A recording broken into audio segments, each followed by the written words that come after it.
and welcome back to another video feature of the Immersive Worlds Handbook. Today I'm back in Las Vegas in 2017 looking at the fabulous Wynn and also the Encore, of course, Steve Wynn casinos.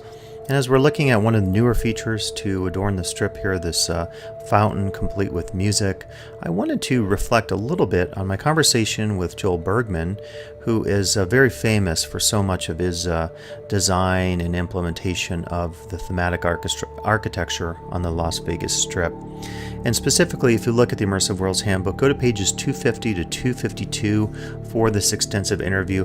And I called this a theme space design retrospective because Bergman has been so vital in the creation of so many of the themed casinos we see on the Las Vegas Strip. And of course, very interesting and unique is his perspectives on his work with Steve Wynn and some of his early casinos. So I wanted to reflect on a few of these interview moments from the text and then use those as a jumping off point to talk about the Wynn and the Encore much later in 2017. So on 250 in the book, Bergman talks in this following passage about his work on some of Steve Wynn's earlier projects. He says here, "When the time came to create the Mirage in Las Vegas, we noticed that people were visiting Las Vegas and walking on the Strip. It seemed to us that there ought to be something for them to look at while they were walking. And so Steve Wynn's idea of the waterfall, which turned into a volcano at night with water flowing red as lava and water and steam spewing from the top of the volcano waterfall, was born. Not only did thousands of pedestrians stop every 15 minutes to watch the phenomenon, automobile traffic stopped. So people went to see what was inside, and they were not disappointed, because there were more waterfalls inside and 17,500 square feet of lushly planted interior gardens.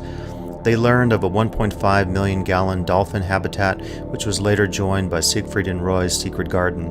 Beyond gaming, there was much more to do and see and participate in, hence to be entertained by." And I was thinking today that Bergman's quote is so relevant today as we look at the Mirage in 2017. A lot of things have changed, and on the same page, Bergman, in a sense, predicts this. Let me read you this passage. "People have become so conditioned to all that is available through the various media that it is difficult to stay ahead. My job is to create environments in which they can have new experiences, whether those experiences are physical or emotional. This includes the sights, the sounds, the aromas, and the tastes. On the exterior and interior, I create moments and surprises so that not everything is explained in one look. Traveling to and through one of my buildings is meant to be part of the experience, every bit as much as shooting craps, playing 21, or sitting at a slot machine." Bergman certainly here is, as I think, referencing indirectly the work of Pine and Gilmore in terms of the experience economy. When you look at the Mirage in years past, really that experience of the volcano was so revolutionary for the Las Vegas Strip. Now, of course, over the years, we have this interesting biographical movement, if you will, of Steve Wynn from the Mirage and the Bellagio to the Wynn and the Encore. And what I wanted to do in this video was to combine some of these pieces and these moments because it's so interesting to think about often in the world of theme parks, Dolly Parton and Dollywood, Walt Disney and Disneyland, Boba Jean Chopin and Boba Jean Land and so forth, theme parks where there's a biographical connection of an individual who creates or inspires the theme park. We don't often make that same connection here, say in the case of Las Vegas casinos. So we can reflect on both Joel Bergman and Steve Wynn's efforts as we consider what's happening today here on the Strip at the Wynn and the Encore.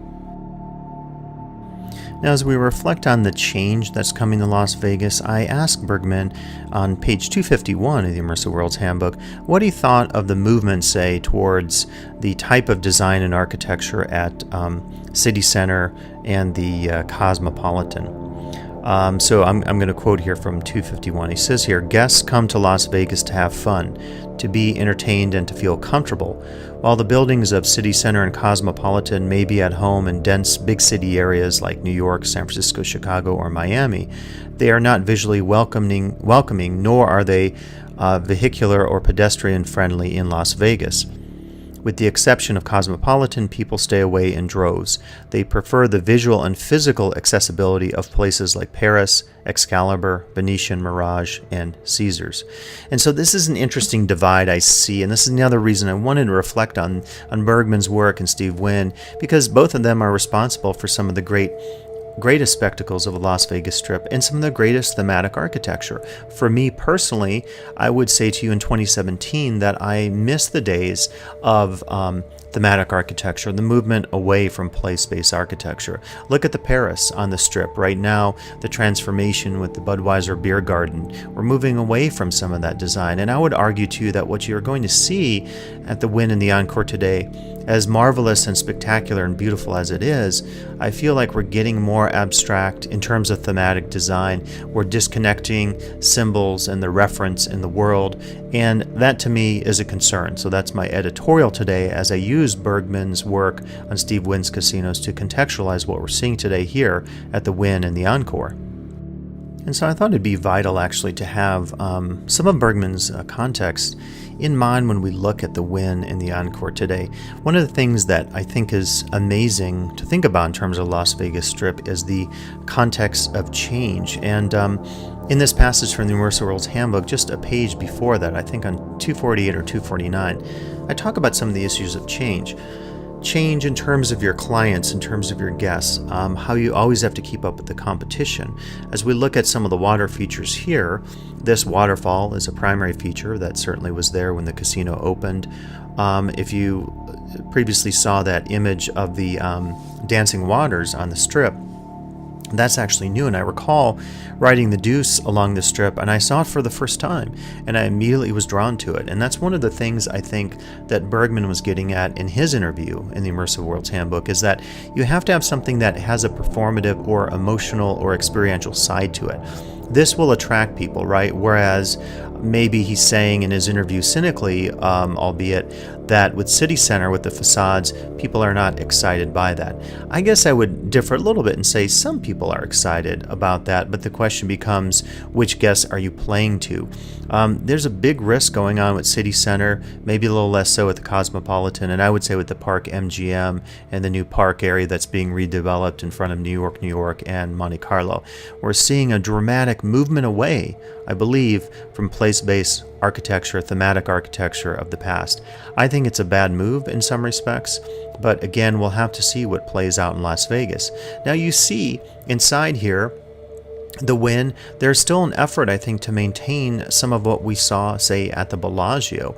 Walking in this space, it's very, in a sense, nondescript. I think it's less specific, say, than some of the thematics that are offered at the Conservatory at the Bellagio, but it definitely attracts guests. This is a space inside the casino where so many people are taking pictures and videos. From an ethnographic standpoint, I would argue that if you're looking at opening a new casino like Resorts World down the Strip, purportedly at $7.2 billion, or if you're doing that work of change, focusing on reviving your casino, trying to make it new, you have to think about things like this. What is visually and sensorially going to be attractive to the guest? If people are taking photos, that's a pretty good sign that there's an interest in there. Am I saying that if a guest takes a photo, that he or she then will gamble in the slot machines, play a table game, eat at a restaurant, or have a drink at one of the bars, or even stay at the hotel? Not necessarily, but as you look at people taking photos here, it's part of the memory making. It's part of the experience that goes on in a casino, in a resort. So it's an important first step ethnographically, I believe, to think about what sorts of spaces are going to be attractive to the guests. How can you highlight those types of experiences, those visual sensory experiences that maybe people will find exciting? Whenever I walk into the Wynn or the Encore, I think about ambiance, I think about beauty, I think about high class and sophistication and affect and culture and lifestyle. I don't necessarily think about place-based theming, but again, the Strip is moving away from this, so perhaps we're seeing an end to some of that, unfortunately, what we noted in the past.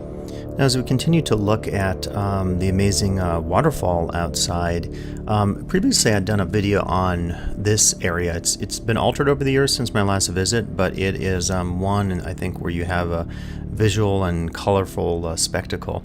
So this waterfall, I think, is quite unique, and it's one of those highlights that certainly when I think about Steve Wynn and Joel Bergman and their efforts over the years, that it you maintain this sense of the spectacle here in the new form. I have some Creative Commons images, and I'll have a video in a second, because I haven't actually visited this space at night.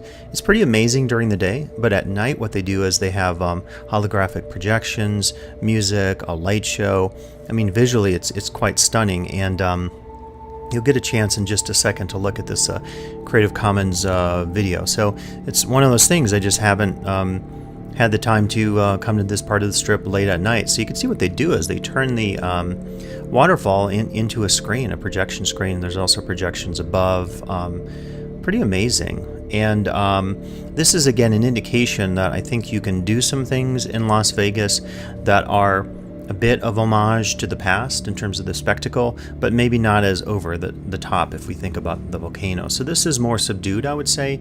It's very performative. It's classy. I think it fits in with the overall aesthetic that you see both at the Wynn and the Encore. Again, I think when you enter through the spaces of the Wynn, go through the mall, for example, you are immediately greeted with the sense of something that's very opulent, high class, associations of grandeur. And as you continue to walk throughout the entire casino space, when you hit the Jeff Koons Popeye sculpture as you're going over to the Wynn, you never leave behind that feeling. You go into the restrooms, you have that feeling. And that's really what's a key, I think, with the kind of design that you see at the Wynn and the Encore. There isn't a lot of thematic referencing of real places, of specific places.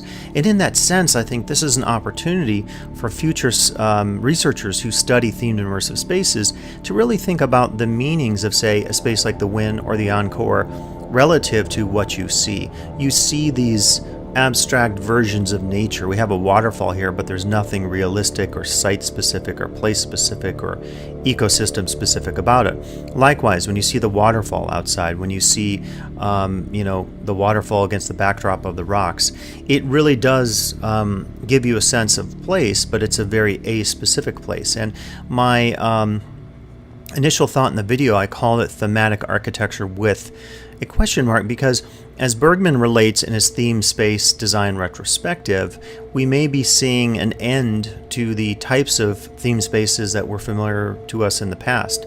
The Luxor, the Mirage, New York, Excalibur, Treasure Island, and not all of those spaces had very necessarily, space-specific theming. The Luxor, was rather generic. The Excalibur, of course, didn't really have that sense of space or site specific, nor did the Treasure Island. And over the years, those casinos have moved away from their themes. Now, New York, and Paris, I would argue, have maintained the themes, and to some extent Caesars, but they've embellished it. They've kept some of the theming of the past, and they've added on. If you watch my video on Paris, you see some of the Asian-themed arenas within the Paris, and those indeed are a sign of maybe the future of themed architecture, something that loses its site and space specificity. So it's something to think about today as we look at the Wynn and the Encore here in Las Vegas, and it gives us great opportunities in the future for additional research that we might conduct. So here at the Wynn and the Encore in Las Vegas, please come back for additional video features of the Immersive Worlds Handbook.